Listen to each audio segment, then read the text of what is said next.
Good morning, good afternoon, good evening, wherever you happen to be. Welcome.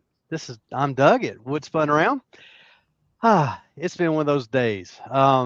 Started to do a couple of things to get ready. I wanted to show you all some things that just some finishing up kind of things, and I got tied up in one of them that isn't cooperating. So I'll show you those another time. Today we're going to do another colored piece. You might remember back a little ways I did a blue one. Then I turned around and did a yellow one, bowl. Today we'll do another color. I'm not sure what color we're going to do just yet, but we'll do another color. I've got a couple of friends with me today. I've got Ruby Claire from the Great White North. I've got Todd from the heat Hello. of Southwest, no, down in Texas. Yeah, What are y'all Gal. today? About 50? 73. Holy 73. crap, you're having Bragger. EP. I may Yeah. cut you back out. I don't I, know. I'm sorry. It just changed 74. Oh my. Turn on the air conditioner. And it bothers me today because it is cloudy, gloomy, gray, and cold here today. Um, not That sure what. Oh, sounds it real says good. it's 55 and windy, but it doesn't feel 55. It's not that warm here in my shop. It's cold. So anyway, I'm gonna put you guys back in the background. Show off this piece of wood that we're working with today. Um, there's my piece of wood. There's very what's left, some remnants of bark right there.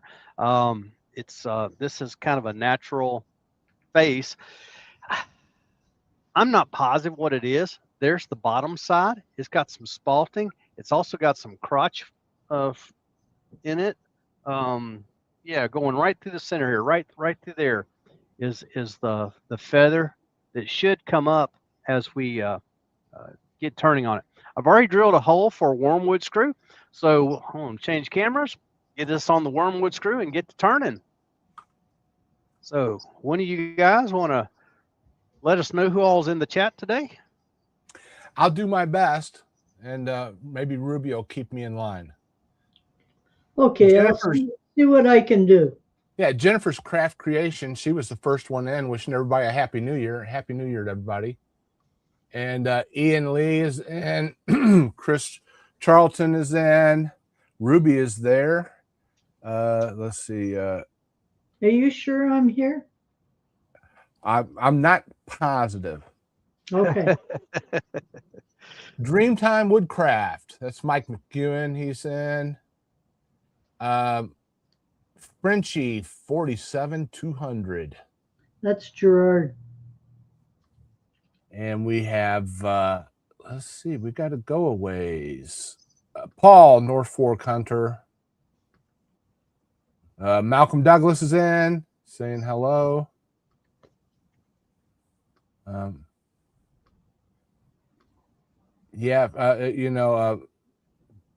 Why the names changed. It's like the names are being displayed different starting a month or two ago. Yes, I noticed that. Yeah. Jason at the Salisbury Crafts is in saying hello, and maybe he'll be mentioned again in a little bit. Yeah. Old Man River, Dale is in. Did you get Roger Wallum? Let's see. Roger Wallum is in saying hello from Missouri. He was next on my list. Ronald Todd is saying hello and Happy New Year from the West Bank of New Jersey. And Jason wants to know if he can grab the StreamYard link. Oh. That's up to Doug. Yes. Why don't one of y'all? You want one of us send it to him? Yes, please. Okay, let me see if I can do that. Okay. Yeah, you do that. I'll keep scrolling. I haven't come across anybody new here in a second. Anthony Green is saying good evening. Mike Evans is in saying good evening and Happy New Year. Todd at Glen Cove Woodworks is in saying hello to everyone.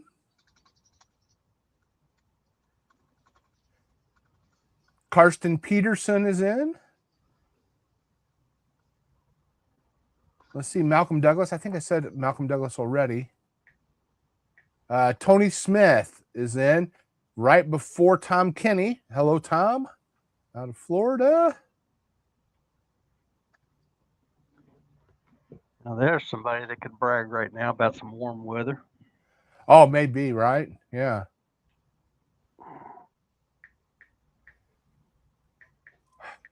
Goodness, I'm scrolling and scrolling.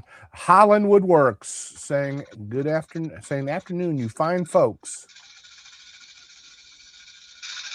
He might think he's in a different chat. No, not really. This thing just updated on me. Let's see. Whole bunch of people I've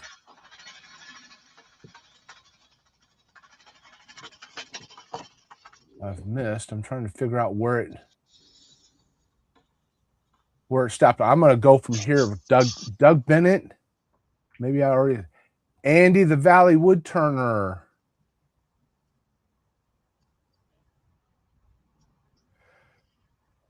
Turned in Australia. Austria? Australia. Mm-hmm. Australia. It's Okay. Reese. It's Reese. Let's see. Wood and Burl Haley is in. Let's see.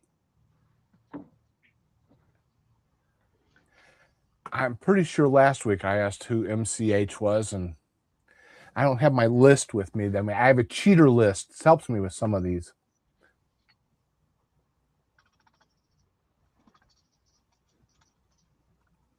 Okay, Lawrence Aldridge is in.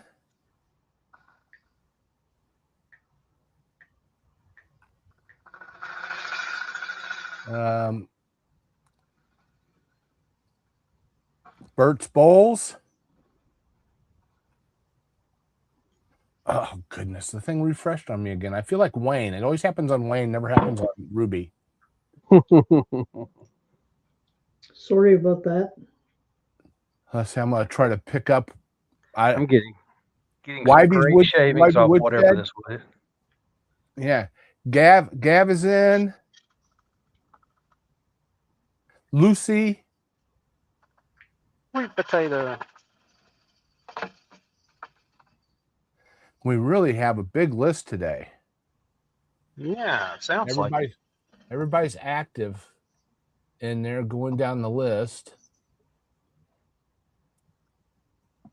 I believe I've mentioned everybody that I don't know. If I missed you, I am so sorry. Let us know if I missed you. We'll say hello. Well, welcome everybody. It's good to have all of you. Every last one of you. I'm super pumped that you're here. Okay, Jason, I just sent you the link. Let me know if you don't receive it.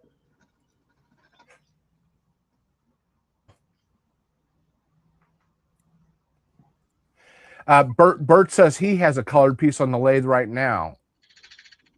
That's good. Be an upcoming video on his channel.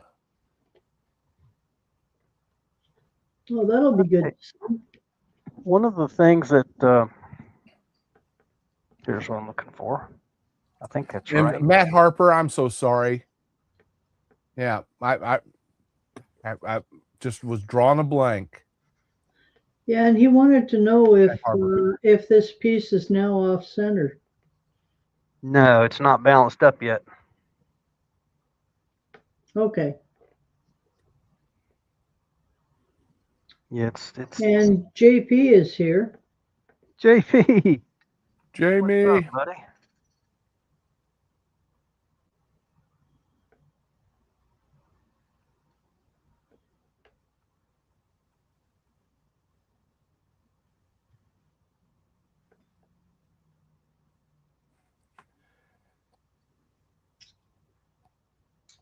Now, Doug, you'll have to keep an eye on the screen to tell when Jason arrives. Okay. Just got it over on the proper screen to do that. Holland Woodworks. I've never tried color, mainly because I'm afraid since I'm not artistically inclined at all, Scared I'll mess up perfectly good wood. So here's what I used to do, because I'm just like that. Put a piece of wood on there and rough a shape out on it, and then finish it, even though it's not even close to your finished size, and practice the color. Turn it off, make the actual piece, and then apply your color. You can practice that color right there on the piece you're making. Absolutely. Yeah, just turn a place in it that's decent and color away. One of the coloring techniques is to do it all, get it all turned, and then dye it black. Here's Jason. Hi, hey Jason, glad to have you with us today. But you turn it, sand it, dye it black, sand the black off, and then put your other colors on it. And what happens is the black stays down in the soft grain. Maybe you're going to have to click on Jason so that we can see what he looks like. And I was having trouble hearing him if he was talking. There's Jason. Say hello. We're not hearing you. We don't hear you. Yeah, he shows us. That's how long I haven't done it for. I got me. There you go. There you go. Right. Now we got you. Thanks for joining us, Jay. Glad to have you, Jason. I'm bringing Jason in partly because he is the man when it comes to the Salisbury Crafts. He's the developer, and almost messed up. I didn't tighten my.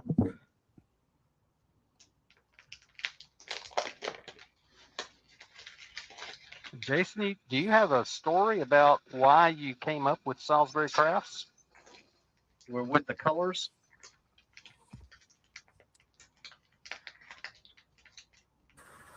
Sorry, say that again, Doug. You're a little bit cut out for me. Okay. Do you have a story of how you came up with Salisbury Craft colors? I should make one up, shouldn't I? I live in Salisbury. That's the suburb that I live in. So that just seemed appropriate name to make my business. Then it was easy to know where I was from when I forget where I'm from. By the way, there's a Salisbury in just about every country. So, I was going to say it's Salisbury in Australia. JP says everything he makes that has color in it's a practice piece. Sometimes you win, sometimes you don't. Yeah. And I feel the pain on that. I couldn't tell you how many times I've turned color off of a piece. Yeah, same. Okay. I've turned a lot of my own color off too. You got to practice. You got to have a look to see what it's going to look like. Mm-hmm.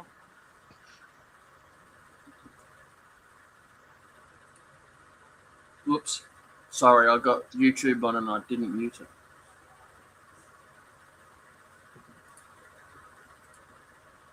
No, just really, if anything, Robbo was always saying he could never find the perfect yellow. Never find the perfect yellow. And I'm always saying you can never find the perfect red. So I made them. And that's pretty much about it. I love colouring wood. I love colouring anything, actually. Just ask my wife. Just look around my house. I've got paintings on the wall and just from doing paint pours and stuff like that. And I've got plenty of paint to play with now. So. Well, you can always get a good color wheel, and then you can see what true red or blue or green are supposed to look like. And of course, there are many different shades of those colors. Matt says he tries to start with a plan when applying color. I do too. I just can't stick to a plan. Well, the thing that gets me is some people, when they color a piece, they put the darkest color at the top and a light color at the bottom. And yet, typically, you think of the sun as being above, so the lighter colors are supposed to be on the upper part of the piece and the darker colors on the bottom.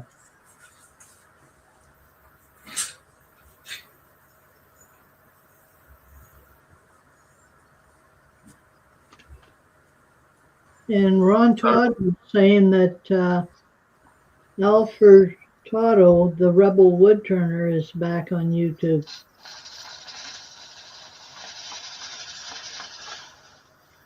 And Matt said he's back posting on Facebook too. I got some new colours coming out. And what would they be? They're only available in pens at the moment because I'm just trying to get them out in a smaller, cheaper range for people to try out than having to spend what I charge for the 100 ml bottles. I can't see the names of the colours at the moment, but they are all shiny. They've all got a pigment, so they're. I've got the first one to come out will be a reddish tinge. I actually did a bowl in it about a week ago. I can't remember if it's on the Salisbury Crafts channel or Wooden Things AU. Either one of those. It's a variation of a red that I've made. But I'll have these pens will be they're a soft touch pen. Like you've really only just got to touch the weight of the pen onto the piece where you're painting, and it comes out quite evenly. You've got to slightly squeeze one end of the pen to make the... Doug, were you just? Oh, I'm sorry. Were you just showing off some nice shavings? I was showing the shavings, but I'm still trying to decipher what the wood is. Can we get an overhead view? Sure.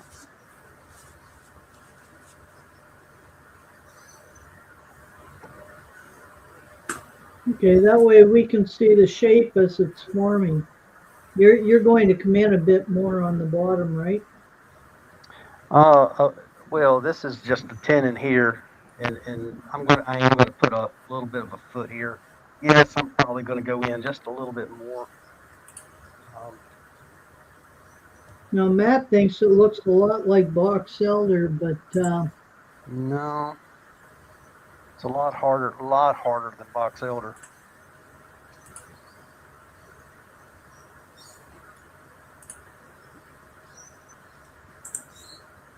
now for me, I'd have to get really close to see the colors, and then I might have a chance at identifying it.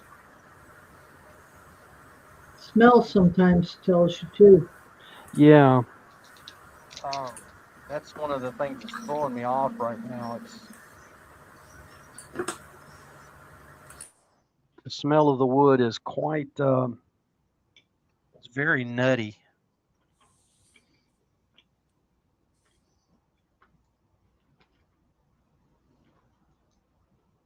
Which is not unusual of oak.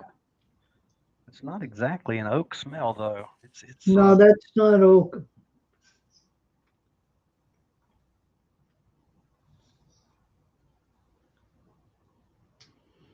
But you are making nice cuts.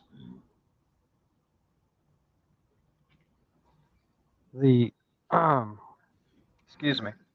One of the things about getting a nice cut out of a dry piece of wood, well, that's several things. One is the obvious. The tool has got to be sharp. Um, I No, we just sharpened this just before we came on. Now we have a couple suggestions.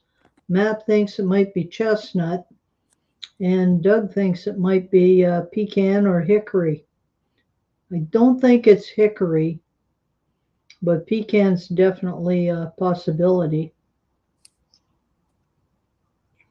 And Tony thinks it might be an older poplar that gets where he is. poplar. Yeah. And Matt says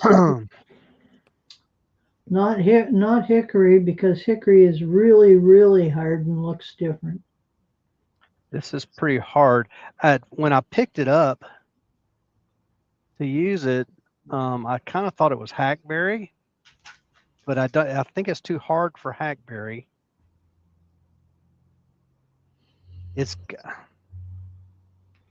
I think it's going to show itself even more when we start on the inside. It's got some nice spalting through here.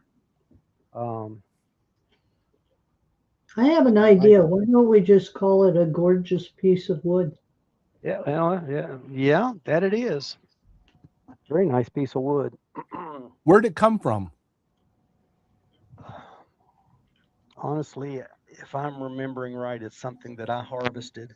So it's from here in north central Kentucky. Okay. It's not pecan. I'm sure of that. Well, as Tony says, it's definitely fogwood. And Al Dawson has just joined us. Hi, Al. Hey, Al. I think here in Texas we have like a pecan hickory hybrid. What do they call that stuff? Messed up. Yeah. I don't know. We wouldn't have that up here.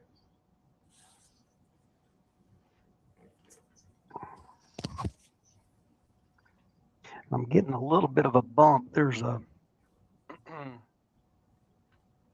not an actual knot, but this darker area on both sides seems to be a little harder. That's where the bump seems to be originating from. I'm starting to think it's oak.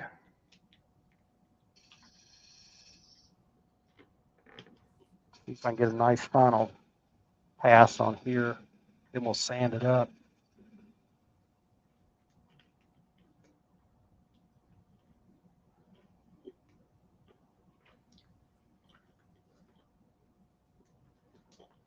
Matt says it should take the color quite interestingly. And Wayne is in the background if you'd like, Doug.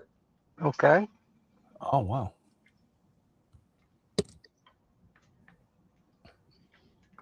Now, if it were oak, it would have radial lines.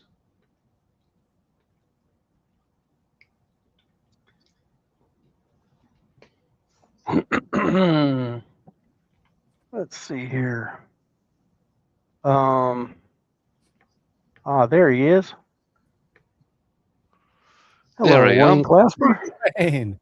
Glad How to are see you, my you. friend? Good evening. All right. So I've got to, with that last pass, I've got to make some adjustments. I've got some bumps and bumps that were not there. One right here at the very bottom. On the video, it looks like you have a flat spot right I after do. where your tool is now. Yep, that's better.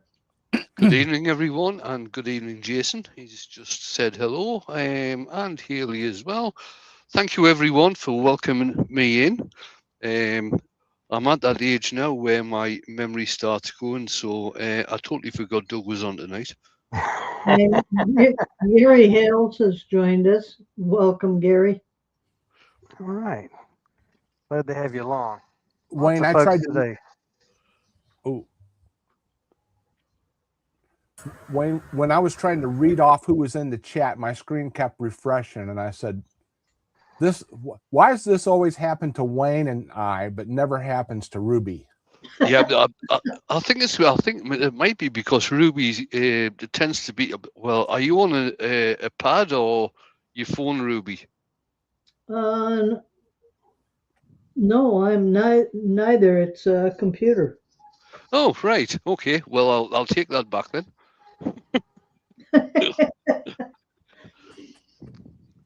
Well, I had a good conversation with it, and I said, "Look, no more screw ups. You just do it right." And it listened to me. And Todd at Glen Clover said, the dulcet tones of Wayne.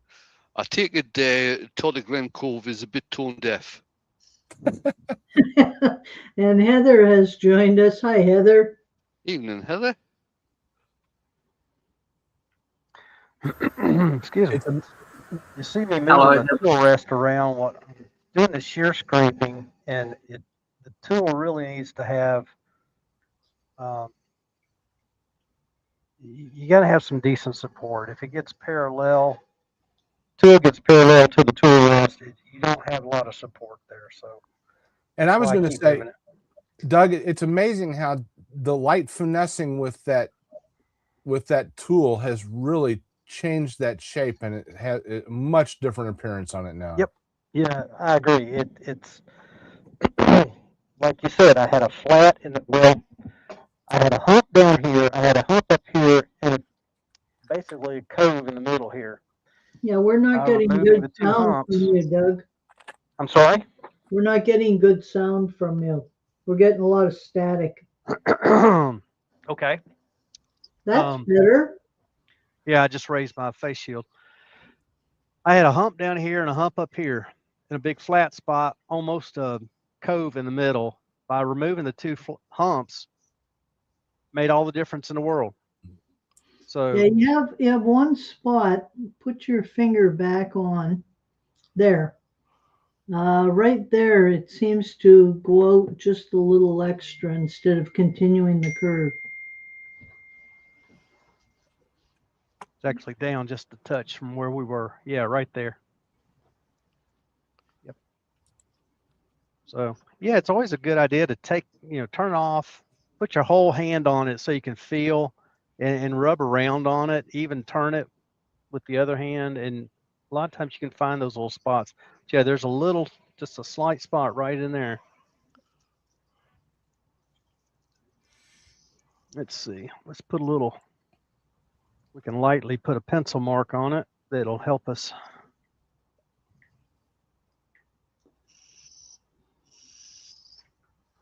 So between those two lines. With the wood spinning the way it is, Doug, if you can look at the camera, just where it's not the bed bars of your lathe, there's something sitting above the lathe, but right at the point where that contacts with the bowl, it looks like there's a bit of a divot type thing going on there, or a flat spot. Right here. No, further up. To the left, keep going, Keep on going. Go on. A little bit more. There. Just there. Yep, there. Exactly there. Yeah, that's the spot I was referring to. Okay. How you going, Pete? Morning, Pete. Hey, Pete. Sorry, no Dune Bar tonight.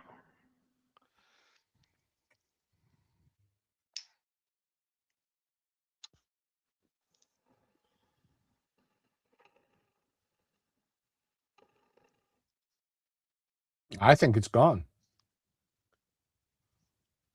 Right there. Yeah, it certainly looks a lot better. It's amazing how, yeah, I've been doing this a long time. So has Wayne, Ruby. Many of you in the chat have been turning for a long time. It's amazing how just a tiny little bit can make such a huge difference, but it does.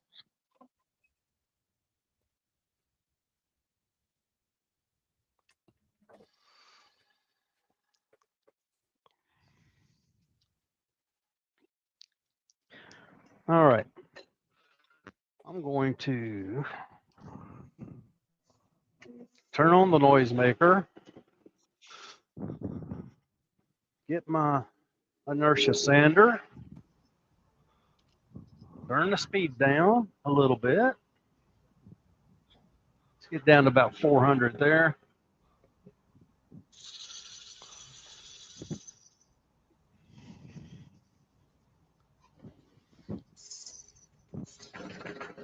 I think we can, we may well be able to,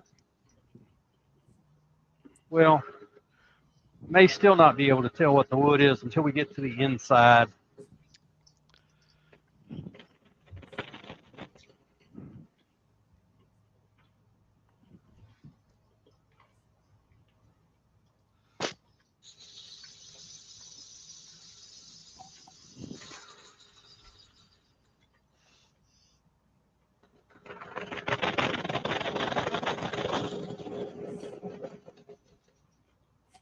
Tony is asking if anyone has recommendations on what adhesive or kit to use to gild the interior of a hollow form. Well, at most of the art stores that carry gilding material, some actually have like a gilding paint that you can apply. But if you want to use real gold leaf, what you have to do is you buy the adhesive and then just lay the gold leaf on top and let it adhere, and then you have to what they call burnish it in. So you Yeah, have to, it's called size. Sizing, yeah. Yeah. So Right. he's asking about the interior of a hollow form, and I don't think he would be able to do that technique on the inside of a hollow form. Maybe not. In which case, I would basically go for some gold type paint. Yeah. right. And you Or can gold do ink. it. It depends on the hollow form and how large the opening at the top is. Like, can you get a hand in there, or can you just get a brush in there, or?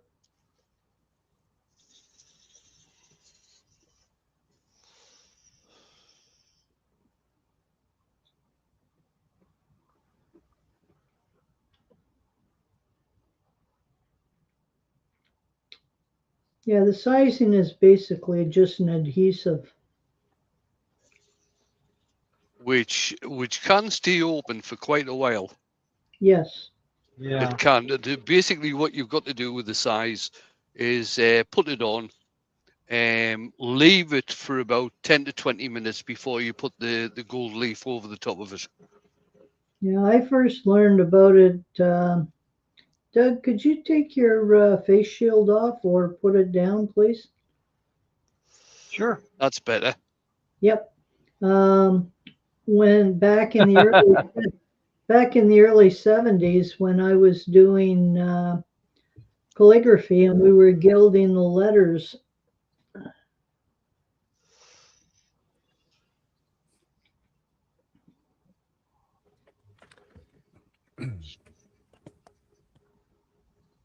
And Gab says he would use ink and roll it around inside if access is an issue. Yep. Yes, a gold ink would do the same thing. And Matt makes a good point. Read and follow the instructions for using it. That's usually the best way. Absolutely. So, Jason, you have to make sure you put very explicit instructions on. So I've used a water-based gilding adhesive before and then followed it with like metallic powder. Yeah. That might work pretty well inside of a hollow form if you can't get your hands in there. My question is, why would you want to gild the inside? Well, the thing is, with hollow forms, certainly with some of the hollow forms I've done in the past, is that they can sometimes have voids in them. And if you can clean up the inside and put some sort of gilding on the inside, if it's got voids in the sides and everything, that's going to show up the gilding. Did we lose Doug, would you take me off of the screen, please? I think they'd rather watch your turning. Here we go. Okay. I knocked myself out.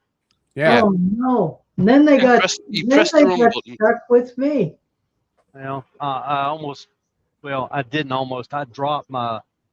It's that mouse thing again, Todd. I dropped the mouse and I touched those buttons.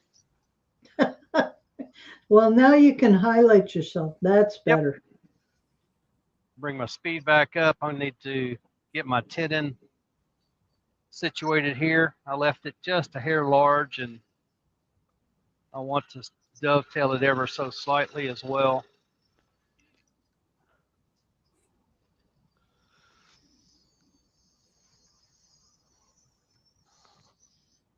All right.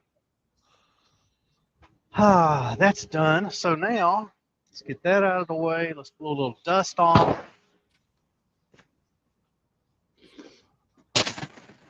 And that makes a good suggestion. You can just use the gold chameleon dust. It'll work very well. Absolutely. Absolutely.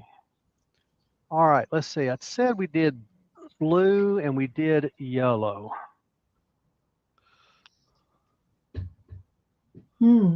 Wonder what sports team has those colors.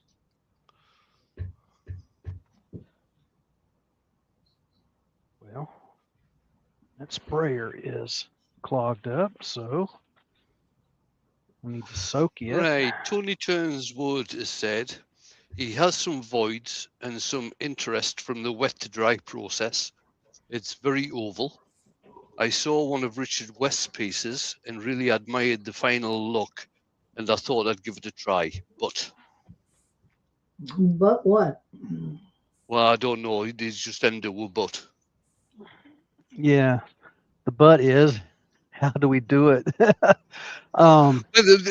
other thing, I mean, another reason for doing the inside of a hollow form with colour is that it could be a competition piece where the judges might go inside the hollow form with a endoscopic type camera. So there is that as well. There's various reasons why you would want to put any type of color on the inside. Matt says spread the size on the inside, sprinkle in the dust and roll it around, dump out the excess and put it back in the bottle. And Matt Harbor says he'd be happy to show you. And that's like treating it like it's a flocking, except you're just using a color. Yeah. Now, I always forget this guy's name. Hey, I like this green. Wyoming Woodturner. Yeah. Sam Angelo. Sam Angelo. Yeah, what he's done in the past with hollow forms, which is different to what Tony's doing, but what he's done in the past with hollow forms is he actually gets the walls very, very thin. Yeah. Then puts different colored paints inside, so they actually soak through and come to the outside. Yeah. So He it uses colors centrifugal force as well. He does, yes, which forces the pigment color to come to the outside, which gives a beautiful effect on the outside, but it also colors the inside as well.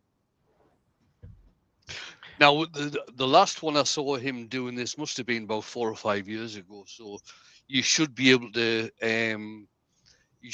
find it somewhere on his YouTube channel.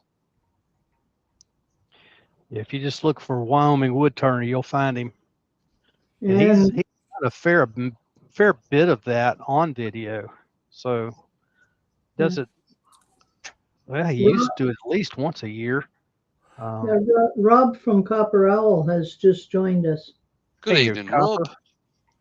I think, although he still calls himself the Wyoming Woodturner, he moved to Montana, I think. He did. Yeah, you're exactly right. Was it Montana or Wisconsin? Yeah, I think it was Montana. Montana, yeah. All right, okay. Yeah. Yep. He just moved across state line. He came and presented at SWAT like 4 or 5 years ago. And I've always enjoyed his videos, and I thought he was 10 times better in person. And Raymond Weiss has joined us. Hey, Raymond. Is that not the case with most demonstrators, though, Todd? Yeah, that they do tend to, unlike me. Yeah, he was definitely worth seeing, and I got to see him in a small room, and so it was really was really fun. Yeah. Well, personality comes out a little better when you have people in front of you. Right. Um, this is better than, to me, this is better and easier than making a video where I'm the only one here. I've got the cameras are on, but not um, we're not You're not. talking, we're not chatting, we're not interacting with one another. You know, Yeah, doing a live demonstration, you do tend to have time to tell more stories and explain what you're doing. sure. If you're doing a live like Doug's doing now, that I used to do a hell of a lot of, I don't, when I'm doing the lives, or when I used to do the lives, I didn't tend to talk very much. I used to join in with the conversation that the earworms were doing with people in the chat. So it wasn't really, my lives weren't really a demonstration; they were more of just entertainment. Yeah. Jason, I like this green. Yeah. This one of Jason's green. Well, it is his green. And this is one of the refill bottles.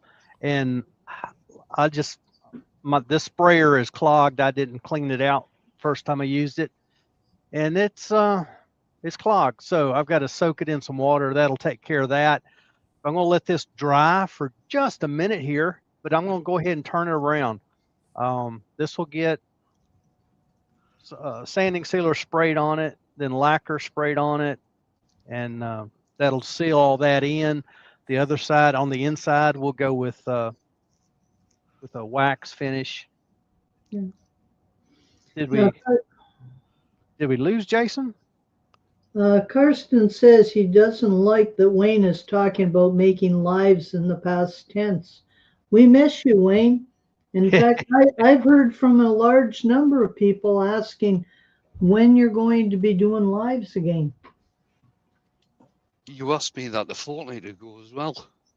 That's true. Let's leave it till the spring and see what happens. Okie doke. Hey, I get asked the same question when our record power sessions are going to restart. So Doug, you already flipped this thing around. I didn't see you put anything over the top of that green. Right. That's what I was just saying. I'm going to wait. I'm going to let it dry nicely. It's getting close to touch dry already. It's not totally dry, but it's getting pretty close. If I switch the camera back around, you can kind of see.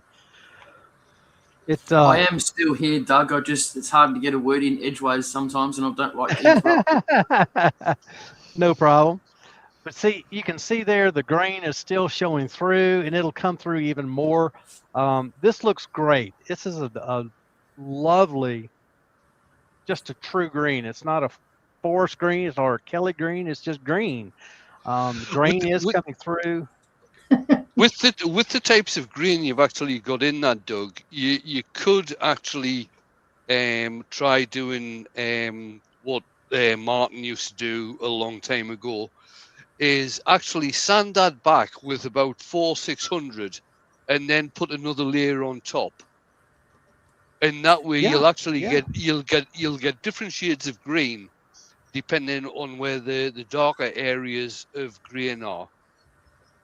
Absolutely. I just there. You don't have to do that tonight. It was just not a suggestion. No, right. A point of view. Absolutely, and I've done that before on some other pieces, and first time I heard somebody talk about it, Wayne, it might have been you, or it could have been Martin for that matter, either one. I thought that's crazy. All it's going to do is put more color on top of color, but it does make a difference. You get the depth of color. Yeah, especially if you sand it back. Yeah, first. Yeah. You sand it back, add another layer, let it dry, sand it back, add another layer. Put 3-4 layers on. It may have been Martin, because it seems like I saw him do it, and then he puts yellow on top of all that, or honey. Yes. Yeah, what he'll do is after all those colors, he'll take certain areas and sand them back by hand a little bit, and then hit that honey there. Yeah. Yeah. Now Lucy is stuck in. referring back to one of my lives again, especially when I turned a ring.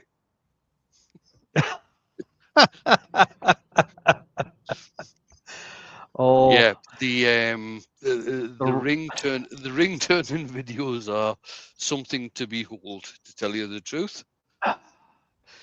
you go down in infamy with that. So many double entendres and Double entendres, innuendos, everything. just is rude remarks. Yeah, Just rude remarks. It just happens that way. Yeah. yeah, and Okay. it actually it doesn't really help with the type of earworms I have when I'm doing the ring lives. All right. I'm going to break out right from the get-go the number one hollower. Speed going here. And I'm going to grab, instead of that face shield, I'm going to grab my safety glasses. That face shield seems to cause some issues with the sound.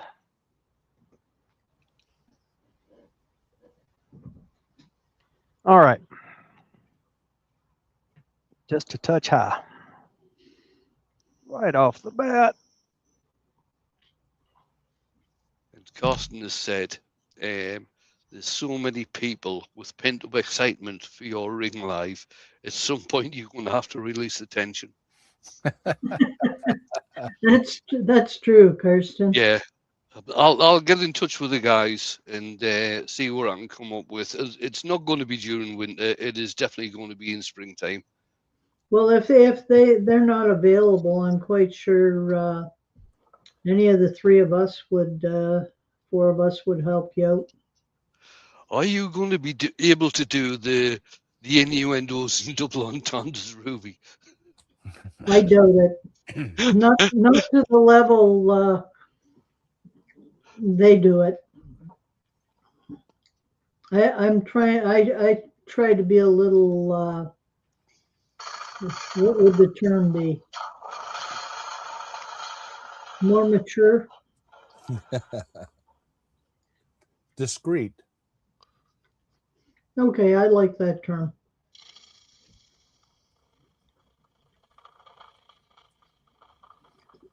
Larry says he would have lost track when to turn the bowl around. Yeah, and Tony Turns Wood has said about you, Ruby, classy. Well, I can't say I've ever been described as being that. You're going to ruin my reputation, Tony.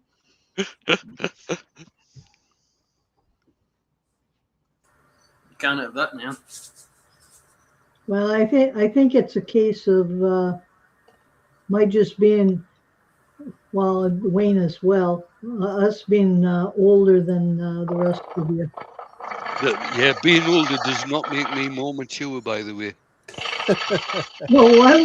Well, we tried that and found out it's more fun staying a kid. That's it. That's it. And Paul is suggesting you turn on your digital calipers, Doug, and be ready for the bottom. They're on.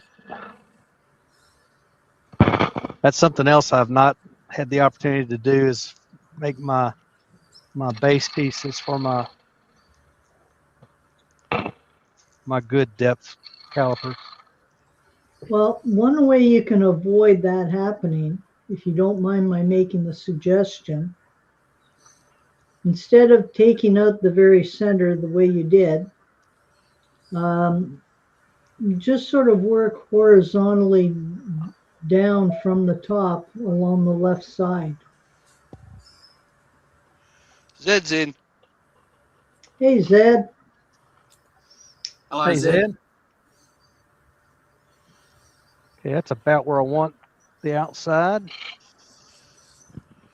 I remember I used to work I've worked in a few bars over the years, but I worked in a bar one time, and this woman came in and asked for a double entendre, so I gave her one. Scott Hampton has just joined us. Hey, Scott. Hello, Scott.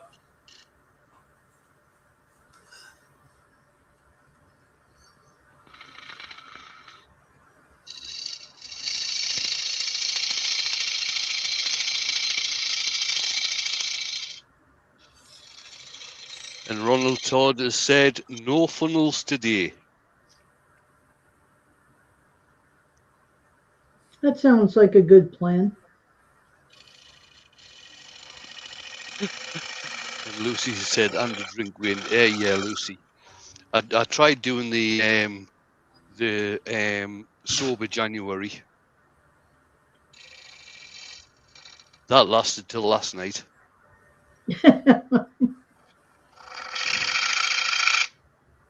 Now, Doug, at that point, I would be just from right where your finger is going laterally towards center. Yeah. Yeah, I've got to. I got to make some room. Yeah, but you don't want to keep going down on that corner right there. No, No, you want to. I'd be taking that middle out and then measuring. Oh, I've not gone down into the bowl very far. Yeah, I've heard you say that before. I'm only about a. Well, if I switch the camera around, I can show you right where I'm at. I've got some people in the chat think I drink too much. The end of my thumb is where I'm at on the inside. So I've got a long way to go. At least a quarter inch.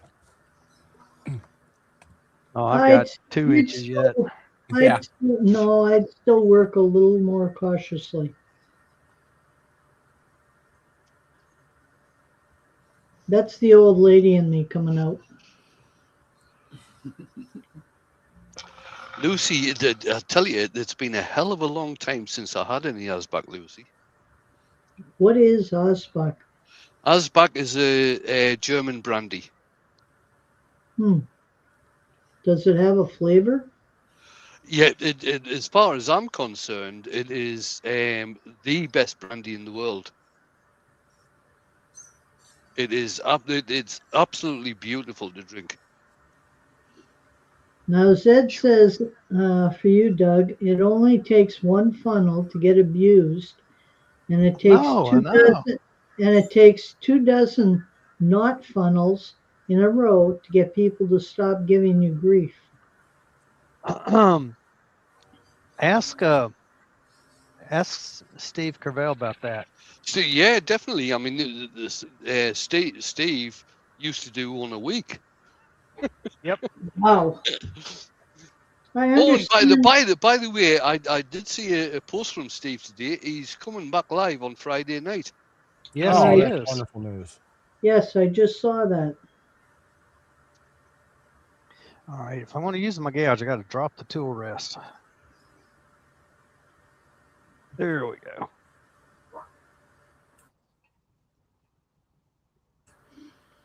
Now, do you have a bowl gouge with a shallow bevel edge for going across a flatter surface? I do have one. Matt says funnels. I've never funneled. Got the T-shirt. I got the T-shirt from Martin. I don't know if he sells them anymore. I'm not very sure that he does, but yeah, I've got the T. In fact, I had the original, and then I got the newer one.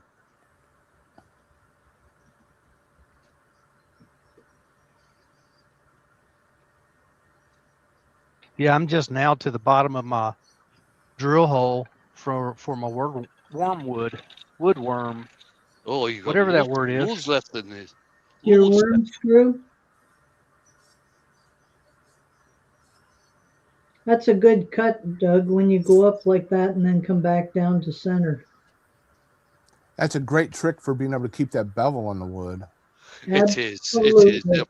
I mean, I've got to say, when I was doing lives every week, that is something that I always mentioned. Start above center, go up further, and then come back down to center when you're cleaning out the inside of bowls. And at the end of this cut is when you use your digital calipers. Set them to large. Actually, the calipers I really like the best are the Andre Martel calipers, because you can actually get the one end in between the jaws of the chuck and know exactly what that depth is. I've got to say, I still use certainly when I'm doing the sides of a bowl, I still use the same digital calipers that Doug tends to use. Well, I don't. Mine are too short. I also, if I'm doing or checking the depth of the bowl, I do tend to use my depth gauge. I tend to use a ruler. I really wanted to have my depth gauge ready for today, and I just honestly I didn't think about it till too late.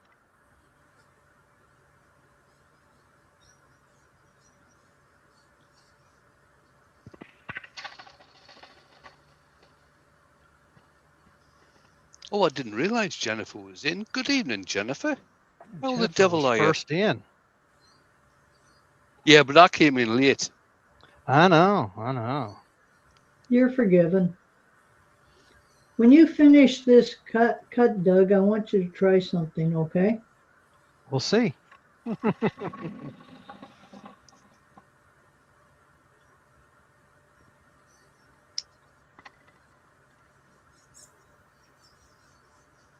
And Tony says that you're using your organic calipers, the very best. See, when Doug uses his right hand as he is now, Mm-hmm. that's probably metric. If he uses his left hand, that goes in inches. Yeah. Actually, that's imperial. That's metric. Yeah, the imperial. That's what I meant. Yeah. What is it when you use both hands? Okay, humor me now, Doug. Get a ruler out. Thought I had that straight. I don't. Okay. Okay, ruler. Okay, now on the on the side of the bowl, Uh-huh. line up the one, the bottom of the ruler. No, on the side. The other direction. Go towards the headstock. Yeah. Now line that ruler up with the top edge of the chuck. With the jaws. Uh-huh. Right.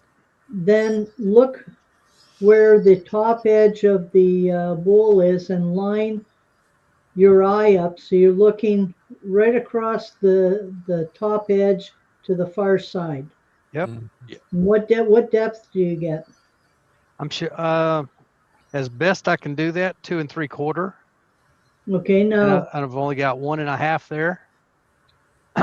the which is fine, and that's how I've done it for years and years. Except I've usually, instead of a ruler, used a pencil. Done the same thing. I can, I can see it there, and then hold it up here. Problem is, let me. You have an edge on the side of the very center, and you've measured the very center instead of on the edge of that center part that's deeper. No. Well, inch and 5/8. Okay, so you got I still got a long way. Yeah, I've got an left. I've got at least an inch. Yeah. Yeah. Problem is back here is always arbitrary. Well, are you using your dominant eye? Have you absolutely put your body in position so that you're using the dominant eye? By using See, the depth I'd gauge that actually Wayne and I what use. you're talking about there, Ruby. I would actually not go to the. I'd go to the bottom of the bowl, above the tenon, and then measure to the inside. But Right. what Doug is showing here is the depth gauge that I tend to use. It's just that what Doug is saying, that he hasn't done the bit that goes to the end of the chuck. He hasn't used the piece of wood that goes to the end of the chuck, so Right. he can set the depth Yeah. gauge up properly. He could just about line that up Yeah. with his eyes, put his finger there, and push that board in and get that gap. Yeah, he could. Yeah. Sure. I'm Like just right going now, to I don't answer. have the board that goes down here, and so I Yeah. can't. So I don't know just what move my your distance is. move your finger to the right until you would get basically Yeah. behind that Exactly. behind that bowl. Yeah. What Yeah. Todd's saying there. Yeah. There you go with the Yeah, ruler. I could do Work. that roughly. Same thing with it. Yeah. That'll work as well. It's Is that roughly, yeah. a deep enough space to the Yeah. bottom? Yeah. What that does, Ruby, is measure exactly how much you've got between the ruler and the gauge, so you know exactly how much to clean out from the bottom. Yep. I've still got 1.5 inches to 1 3/4, no matter how I do it. This method gets you to the front of the jaws. No question. There's nothing arbitrary to it. There's no guesswork to it. There's But you no don't want to go that deep. no, exactly. But I can see exactly how much that gap is with this thing. I like what you're saying, and I've done it that way, Ruby, for years and years. And what Wayne and I are talking about, it's objective. You know exactly where the Yeah. end of your jaws are, so there's no guesswork. If those two pieces of wood underneath touch, you've gone too far. You're down into your tenon. Well, I just don't want to see a funnel made out of this beautiful piece. It's Right. got a nice shape and color, and I know how upset you get when it becomes funneled. Well, it gives me an opportunity to learn how to do something else. Well, maybe if you change the camera, then we can see what you're going to do now. Yep. Right. I'm just There answering we go. Jennifer here. I'm not too bad myself, Jennifer. Thank you for asking. Going to the easy wood finisher here. Mm-hmm.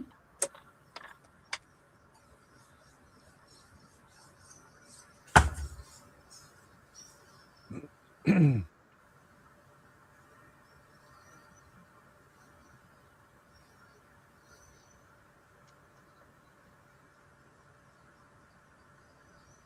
want to go ahead and get that wall pretty much squared away.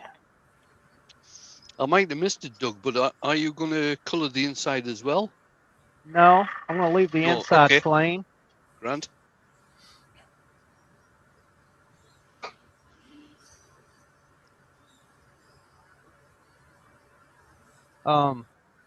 I am doing my interpretation of what we had around here called Fiesta Ware. It typically had a white or creamy inside, and the outside was colored. All right. Was that pottery you're talking about? I'm sorry? Was that pottery you are talking about? It was like a glassware A All ceramic right. or Okay. something? Yeah, I'm with for you. cooking and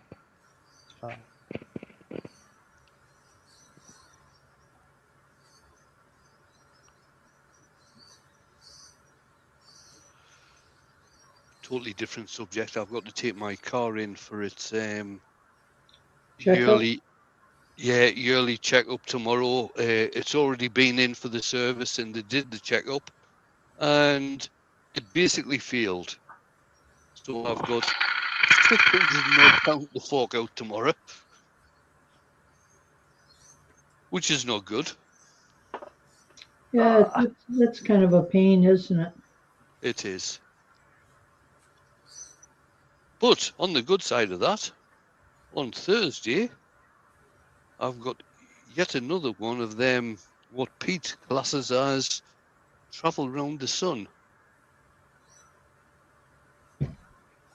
Trot around the sun. Yeah, I'm 72 on Thursday. Well, happy birthday. Happy birthday. Congratulations. Yeah, You happy want, birthday. you want, Yeah, cheers, Todd. I did make it this far. Yeah, right.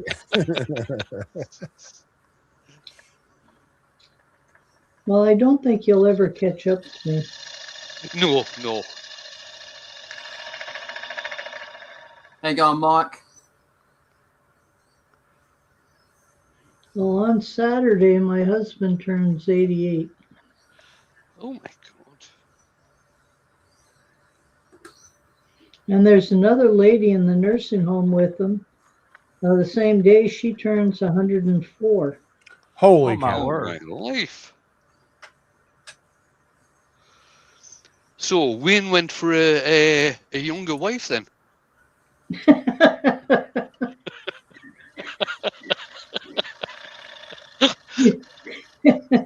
But just so the other folks know, my husband's name is Wayne as well.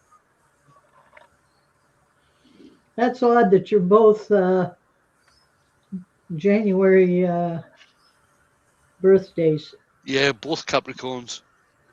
Mike, Dances with Aardvarks joined. Did we catch up? Hey, Mike. Hey, Mike. Hi, Mike. Now, everybody's favorite part. Thanks for all the birthday greetings, by the way. Much appreciated.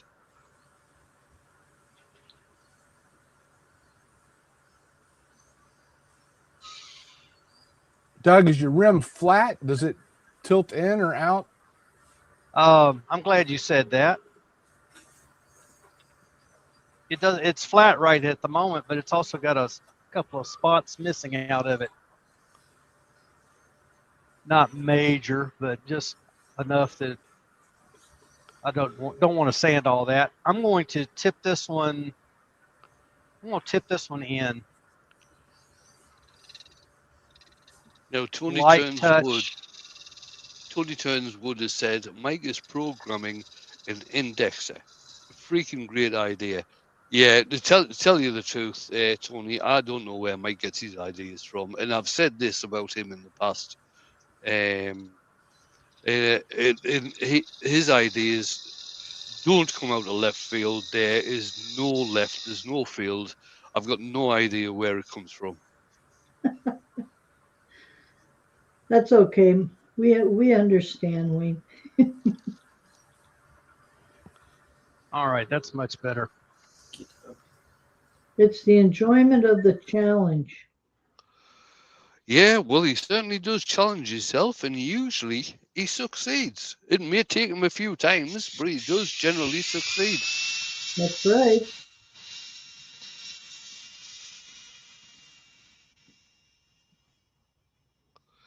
Right, so this is a name I haven't seen before. Maybe I missed it in the past. Doug at the Scottish Way has wished me a happy birthday when it comes. Where are you from, Doug?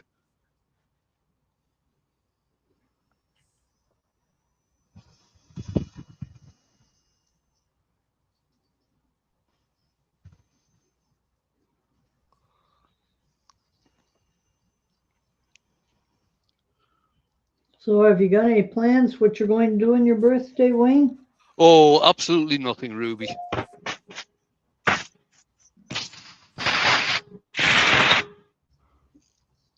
Oh. Absolutely nothing.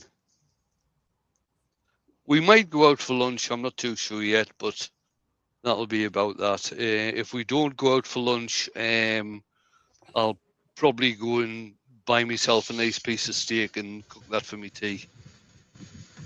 Oh, Doug at the Scottish Way is from Edinburgh originally, but he is now living in Texas. Oh, nice one, Doug. Good heavens. I'd rather be in Edinburgh.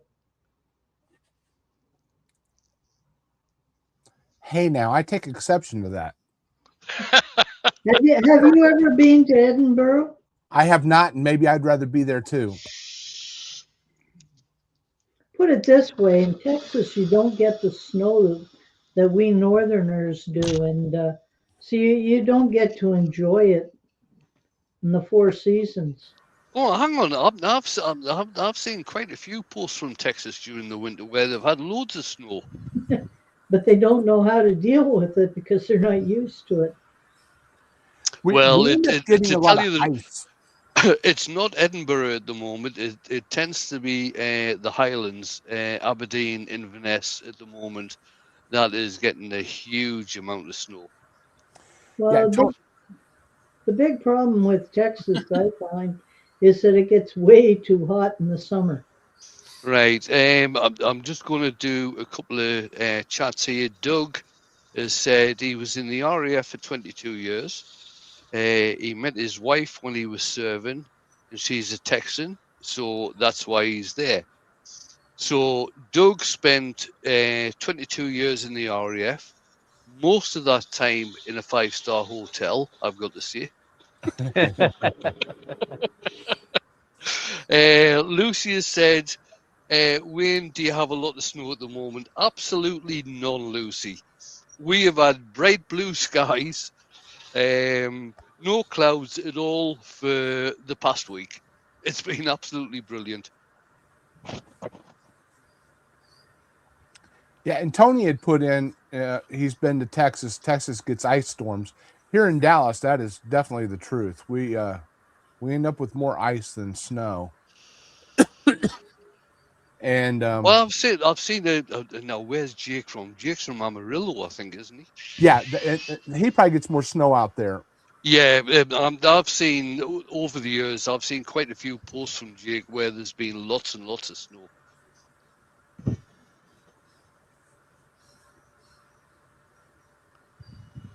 Yeah, Doug has said, lol, I wish about the hotels.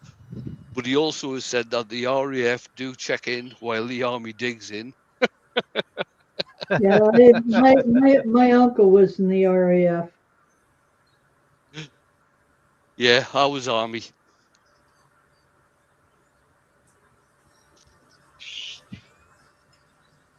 Good night, Jennifer. Night, night, Jennifer.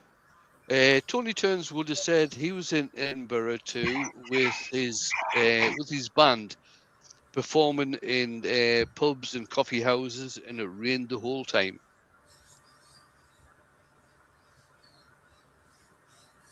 All right, let's see what we have here. That's true, Lucy. Lucy has said, at least I can't flood when it thaws. That is totally true. All we're getting at the moment, we're getting a bit of frost in the morning, and that's about it. We've had frost here almost every morning for the last nearly a month. A few days right around Christmas we didn't, but other than that, Zed just put in a link to his YouTube video for the day, Walnut Burl Bowl. Oh, perfect. Nice. Yeah. That sounds good. Yeah, it does.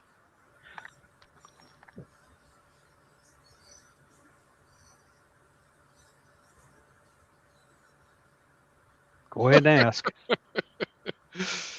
Mike has said he's been all around the Mediterranean and the Middle East and never got sunstroke, but he did get it in Edinburgh. Incredible. Yeah, that's the one day of sunshine they had. Yeah. That's beautiful, Doug. Well, thank you. It's I'm pretty sure this is a piece of yet another piece of oak. I'm not sure where I've gotten all this oak from. I'm with Ruby. I'm not sure about that, to tell you the truth. Well, If you bring us in close and we can tell you for sure. Because I'm not seeing the green patterns. There's no radial lines at all in that. Right, Which you do tend to get in all types of oak. it might even be a sycamore. it's possible. It's possible to be sycamore. which is what I kind of thought it was to begin with, but Yeah, it hasn't. It's a little too hard for sycamore. Zed has said medullary rays. Yeah, that's what I meant. Yeah, the Well, medullary. Yeah, you see, sycamore can be harder than normal because it It depends on can, where the tree grew and how and much. Right. it can be very dark as well. yeah, Yes. yeah. It may be. No, Uh, um, that's not oak. Let me get this polished up real quick. Well, I hope it's real quick.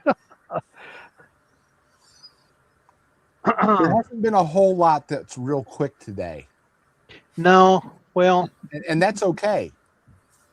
it's yeah, it's just kind of one of those things. Yeah, It's some harder person than I can thought be. it was, and that's part of it. But also taking the time to color, um, as easy as the coloring was. Yeah, These there's been a colors comment. are very It could be beech or even birch. I don't think it's birch. no, neither one of those. It could well be beech though, but I don't think it's No, birch. I don't think it's beech because beech has that very distinct grain structure as well, and I'm not seeing those little lines in it. That all depends on where it's cut from the tree, to tell you the truth, Ruby. Because I've got a load of beech, and I've turned a load of beech over the years, and it's not every time that you get that distinctive figuring. Mm. yeah. It's as I think about it now, it's not sycamore. It had the wrong bark for sycamore. Totally Well, wrong bark. it's definitely fogwood. Well, yeah, yes, that it is. It's tree wood. um, could be maple. Could be. Yeah, I Um, mean, Ronald has said that he turned spalted pear that looked a lot like that. The thing is with spalting is that once spalting gets into the wood, it can actually change the grain, and absolutely.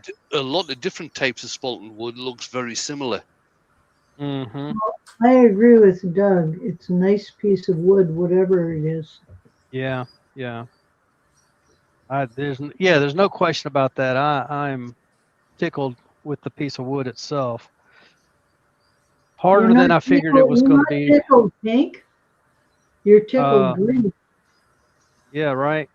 I'm green with envy. There you go. Um, Unknown caller. couple of, okay. Couple years ago, everybody and his brother had trees down and wanted me to come get some, and I thought I had it all straight in my head as what was what. And I don't know what happened. I can't. I pick up a piece of pear out there now, and I don't even know what it is. Now, Mike has put something in here that not everybody will get. I think you have to be of a certain age. But he said it's equalizer wood, otherwise known as Edward Woodwood.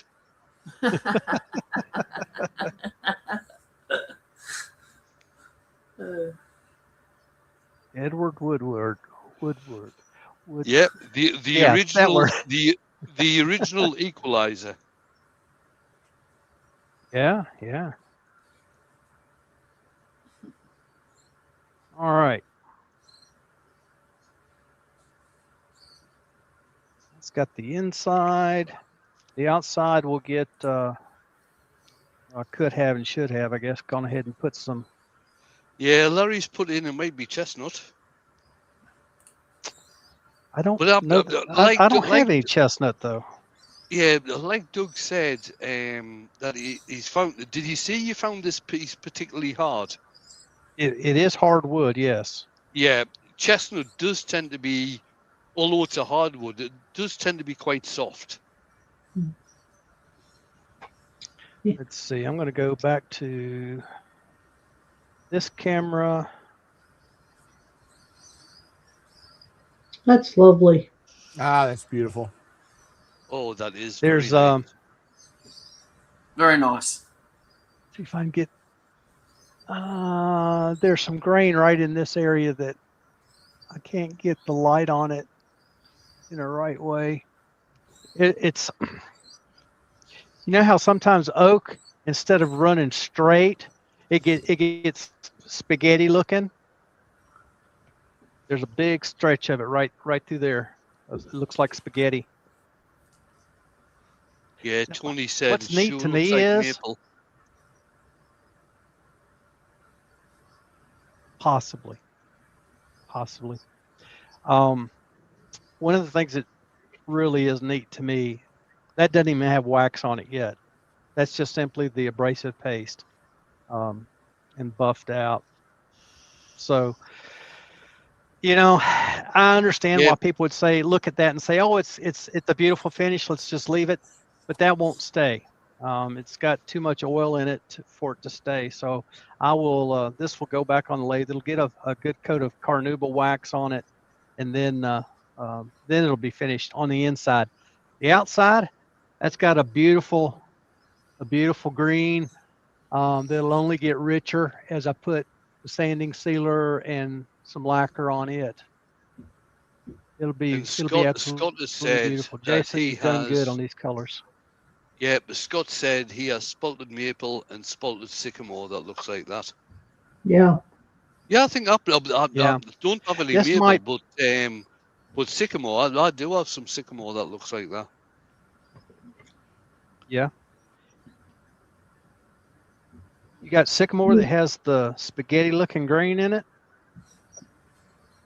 You do get it. All depends on where the wood is grown, whether it's Right. been in wind conditions, which is going to affect the grain. Anything foreign that gets into the Yeah. body of the wood, which is going to affect it. I need a really good. Close up camera. Yeah. See if I can find it to show it to you. There. Oh, here we go. Um, it's got too much shine. Right, right through there. I mean, the grain is running this way, and then I've got some other stuff going that way. Um, looks like oak. And do have crotch going right through the bottom here. It's just I love that. A lot of people won't notice what that is, but I know what it is. It's gorgeous. There you can see those Oh, right, grain. right. Hang on. Just turn that back to your right a little bit. Right there. No. Right, the back to right. I can right at the top there. See, back again, back Yeah, again. right through there. Yeah, I can see some medullary rays there. Yeah, Can you that's see them, that's a Ruby? running this way Yeah, We across can the running see them that on grain. the way. Yeah. inside too. Yeah, I see those. Yeah, yep. Yeah. That's I don't know. It's either oak or maple. I think it's oak personally. I think it's oak. Probably after I get it all finished and I get the pictures, the stills up on the YouTubes and Instagram, they may show things may show up a little better, and it may make a little more sense. But there you see those little dark spots. Those are little bug holes. There's a whole I can trail see. of I them can running see. across there. I can see more medullary rays there as well, just above those bug holes that you're Yes, talking about. yes. So Um, maybe I was wrong all along, right which through is not there. unusual. Which is not unusual for me. Yeah, that almost looks like reactionary grain there. Ripple, but it's right at the crotch, so it could be. Anyway, beautiful stuff. Jason, again, thank you for the beautiful colors. They are super nice. Um, I'm enjoying them every time I use them. I just think I've got to use more. So Have you had a chance to have a play with the I have other colours? not. No, I have not. that's kind of next on the agenda, maybe later in the week. I keep saying this week, but yes, there are some new colors, some more paints they look great in the bottle. I'm excited about getting them out, getting them on some wood, seeing what's going on with those. So let's see if I do that, and then I come over here and I do that. There's everybody. So it's been fun. It's holy cow, 4:30 almost. It's been fun, Jason. Thank you for coming along and explaining about your colors a little bit. And these are they're all water based, right? Yes. Yes. Okay. And non-toxic. So use them and have fun with them. Let your kids, your grandchildren, play with them and have a good time. If you can get them in a spot where they won't paint the walls. And it does come off your hands. I've got it. You can almost see it. I've got it on my finger, but I'll wash my hands good after a while, and it comes right off. Just for future reference, it washes off the walls quite fine, all right? Okay. All right. All right. Very good. Don't ask me how I know. Well, tell you what. That was it. I take it that was a test piece, Jason. Yeah. my son and a friend wasn't impressed, but anyway. Yeah. My son had a friend come over and spend the night, and they got real quiet in a back room. And after a while, I thought, I better go check on them. They're just too quiet. I go back there, and what do I find? There's red paint everywhere. It's on the furniture. It's on the walls. It's on the bedspread. It's on the carpet. On them. I sent them both to the bathroom. I said, go take a bath, both of you. It's Saturday night anyway. So sent them both to the bathroom to take a bath. And while they were there, I'm pulling sheets and bedspreads and whatnot off the bed. Fortunately, it all washed out. My wife said, it all washed out. You don't need to be so mad. I was more worried that she was going to be mad. And so I was upset and trying to get it cleaned up before she saw it.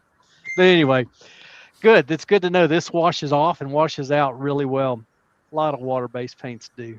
But anyway, that's why this will get lacquer on the outside to seal that all in real nice and solid so that it can be, the bowl will be able to be used.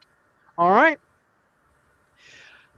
Ruby, Todd, Jason, Wayne, thank you guys. I appreciate all four of you coming in today and being a part of the shenanigans. Riding herd on the chaos, maybe. It's a great way to start out the year. There you go. Oh, definitely. Definitely. Happy New Year to everybody. Wait a minute, Doug. Yes, ma'am. Did you not have something from last week to show? I said that in the very beginning. No, I don't. I didn't get to that. I was worried about that. When we talked earlier, you said you would. Okay. Yes, right. But I had not. Let me show you what I've done. I took my camphor bowl from a couple of weeks ago, and I funneled it. So I put a walnut pedestal on it, and it looked great. Well, it fell off the lathe. It chipped the base of it, so I had to cut the base back just a little bit, and it got it to be, it was not big round enough, so it got it out of proportion. So here is that same bowl. That's that section that I've cut back, which is, holy cow, it's bigger than I thought it was. I thought it was like half an inch. It's almost 3/4 of an inch. Anyway, I'm cutting it back, and I'm not sure it just got too much vibration going on it, and I knocked this whole pedestal off the bottom. So it's been epoxied now. It's ready to go. I'm going to put it back. I've got it on a cold jaw, so I'll put the cold jaw back in the lathe, finish taking this off, and if I like it, good. If I don't, then this whole bead gets returned to a different form, just to make it look right. Still be a pedestal bowl. Will still be like that. And there again, camphor. One of my favorite. It's not a domestic wood. It's a invasive species in Florida right now, kind of like Bradford pear is here. We're, Well, you you can cannot. send it. You can send it up this way. I'd love to have some. What, the Bradford pear? I'd take both of them. Oh, the camphor. I'd take more camphor. I'm trying to get. I'm trying to find somebody who can supply me with more camphor because it grows in Florida like gangbusters. Now, But what about your new sports car? the new sports car, I've got to get some work done on it. I do Okay. those things. I did cut them loose the other day. Well, the last Tuesday. If you remember from last week, they looked like that. This is 2 cars. I've cut them loose, so now I've got 2. They need axles and wheels.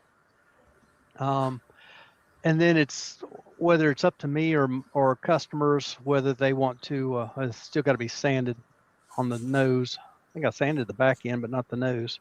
Anyway, I've done hundreds and hundreds of these for Christmas. Left them unfinished. That way, parents can let their kids, if their parents would get hold of some Salisbury markers, and then they could color those up any way they wanted to, and they'd be safe as they could be. But anyway, Yeah, all you've got to do with that, Doug, is put the recommendation and a link to the website when you're actually selling those. Yeah.